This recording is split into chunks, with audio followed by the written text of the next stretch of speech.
I hope that's a good angle. Hope that's not upside down. Maybe, I guess it doesn't really matter if it's upside down because we're upside down.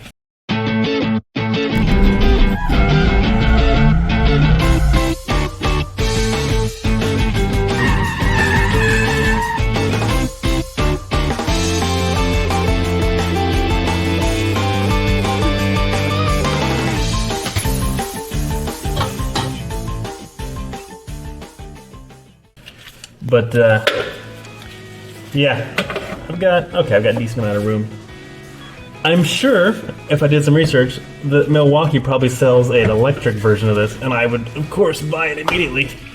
This one's really good, but it takes up a lot of space, so if you're, like, in a floorboard or in an engine bay, you can't always get it to do its thing.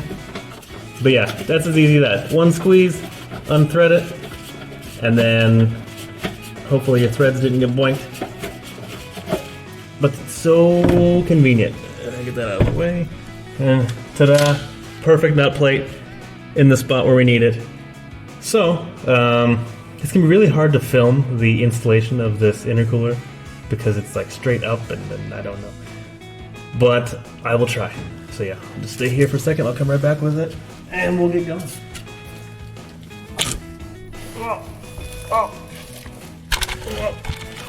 Oh no, the camera, the light.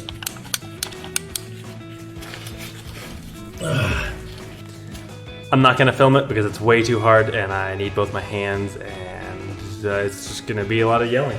So, tune back in a minute. Okay. Actually, this is an okay angle. This is where I can still ramble. You can't stop the ramble. Safety glasses on. I'm so tired of this stupid house crash. Okay, the rage has subsided. It's in, more or less. I got a tighten bolt out. That's my one riv nut. This is my other one.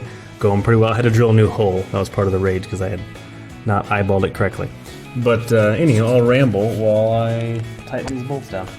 I know you're asking, everyone's asking themselves, well not no one, probably nobody, but you're probably thinking, Jase, why are you trying to install a stock side mount intercooler on your car? And that's a good question. When I was younger and I first got into cars, and my dad, he's a big Chevy guy, so I've always been around Corvettes and junk growing up, and just random cars altogether. But when I first started getting into cars, like, you know, oh my gosh, my arm is blocked. Well, I just deal with it. S13s, and I had, you know, old Skylines and junk, and I was like, oh, I gotta do this, and I gotta modify this, and my dad was always building cars and putting them back to stock and like making them as like factory as possible. And I was like, you know, like, why don't you make them faster? Why don't you make them cooler? And so then his big deal was like, no, like stock is always best, right? And at the time, I didn't understand it. And keep in mind, this is the same guy who told me in like 2007 when I was like, oh man, drifting is rear-wheel drive, you know, it's so cool. In 2007, he was like, you should buy a C5 Corvette and drift that. That's the best car. And I was like, no. Corvettes have bad weight balance and they don't turn and, you know, all the things, right? And then years go by, like literally, and he's been telling me this since I was like 15. I'm early 30s now. And then lo and behold, last year, I purchased a Corvette. And so I don't have it here, it's in the States.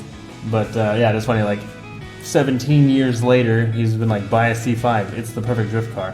And then now, a C5 is the perfect drift car, and that's why everyone's like, oh yeah, C5 is the best car, and I'm like, this man knew about it before drifting was even cool.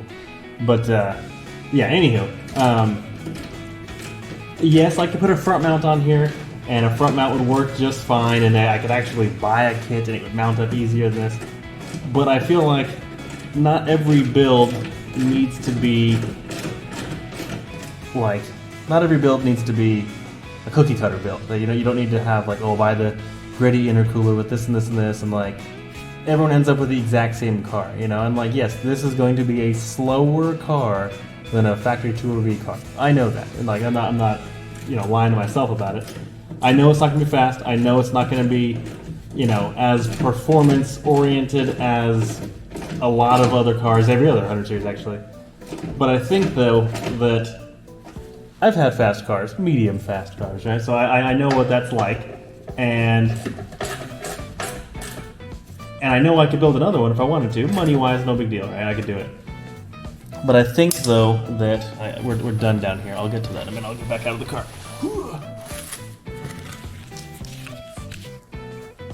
I think that... I'm never going to be a pro drifter. I'm never going to be actually good at drifting. You know, I used to be like, okay, and then I kind of lost it. I'm old and skittish now. I'm never going to be a great driver, and that's okay, and that doesn't bother me. But I want to build fun things, and I want to be like, oh yeah, like I built some stupid 1G car. No reason, there's no reason to do that, but to say that I did, you know, and to know that like, oh yeah, I made a car that Toyota might have made had they been, you know, of a mind to do so. So yes, that's why I'm spending all my time and effort to build a stupid car with, again, my ridiculous ECU and wiring thing. Just, you know, the logic was like, no, you go buy a ECU Master EMU Black and you get a harness and you wire it up and it's done. Like, okay, no problem. But you'd also do that with a 2J if you were going to actually build a car. So I'm just trying to see if I can get it to work, and that's kind of more my speed than just buying and putting. I don't want to build the same car as everyone else, which is what the progress was. And then, you know, it met a terrible end by me crashing it. But anywho, enough about my philosophical rambling. This is installed. Looks like you can actually see some of my plastic bag hanging out. Let me see what we got. Oh, see, look at that. Like, perfect fitment. I mean, I couldn't ask more. It's going to have nice flow through. This tire won't have enough movement to bite it, I don't think. I might have to modify, well, nothing. I'm going to have to modify this bracket. It holds the fender, that sucks. Or shorten... I guess I could shorten that arm even more, and that would draw it forward. I might do that. That bracket over there. Might take those bolts out, shorten them, re-drill them, and so that pulls that forward, because I don't want to have to modify that bracket. And then, yeah, that piping will curve right up in there. Other pipe will go this way and come up under here. That's like, you can't ask for better fitment than that. Put a 90 degree straight up, and yeah, this is going to be the hot side, because my turbo is going to come out. It's going to pop out the bottom, so I'll probably actually, part of me is thinking maybe I'll go 90 this way underneath the sway bar, and I'll come up here to the hot side. That'll be cleaner and it would be disappear. And then cold side come out through here, and then go across to my intake. Yeah, that's how turbos work. Yeah. And then, yeah, my intake, I'll just get a little pod filter or something right here. But yeah, that'll look clean, that'll look nice. But I think, as much as I don't want to take this right back off because it's stuck putting it on, I need to take that off, and I need to modify those brackets to pull that forward. That would be the smart thing to do. That's what I got to do. But okay, I'm not going to film that. I'm not going to do that. Yeah, okay, I'll come back to you guys in a minute, and we'll probably do a closeout after I pull it back out. Re-drill one hole, keep the one hole, that'll be good. Okay, so after a lot of fabrication between the last cut and right now, it is mounted. One of my top brackets ended up not working after I modified one hole. Nothing else is going to line up, right? So I didn't feel like drilling into the car, and so it's a temporary bracket. Don't judge me. I made just a little MakeMan universal bracket, but if you see, I did outline where I'm going to cut it, and I'm going to trim it, and I'll paint it black. But yeah, intercooler's mounted. It's rock solid. Doesn't move at all, so that shouldn't vibrate or anything like that. I got perfect clearance on this piece right there, so that is going to suck and sneak right into the engine bay. The bottom side, like I was saying, I think the bottom side is going to sneak behind the sway bar and come up. So that is officially mounted. Again, it's going to come back off. Look at that fitment. Oh my goodness, you just don't see it. I mean, I guess you would see it since it's a factory intercooler for this car. But I don't know where the bolt's up, but I got it to work. But yeah, it's getting a little late. I'm a little sleepy, but yeah, it's coming along. I hopefully within a week or so, I'll probably get the piping started around, and it'll start coming up into the engine bay, and I'll get where I think it's going to go. And then it'll go under the big knife, and I will get the manifold on, and I'll get the turbo on, and we'll see how it all comes together.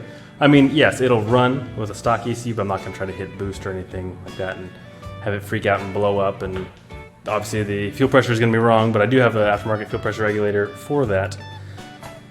Yeah. Yeah. Thanks for tuning in to one of my boring, talking, zero action, zero driving footage, nothingness videos. But yeah, we're filming. We're always staying at it.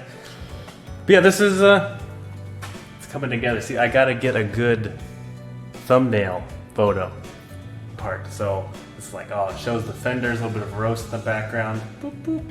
That's a good one right there. Yeah, I'm doing something.